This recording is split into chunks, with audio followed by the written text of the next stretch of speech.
Vanda Petanjek. Moja cifra. Trudna žena na stolu nalikuje osmici. Gore grudi, dolje trbuh. Polegnuta na leđa, beskonačnost. Nabujala od narkoze, trnem i pokušavam prije nego krene osigurati opremu. Čeljust se umirila, mirisna je na oblaka.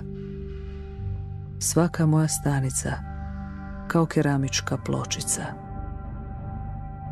Raskopčavam ciferšlus i oslobađam plodnu vodu.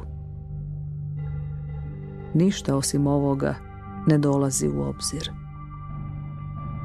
Izljevam svoje tijelo, polegnutu ženu, mudriju od baroka, moga boga.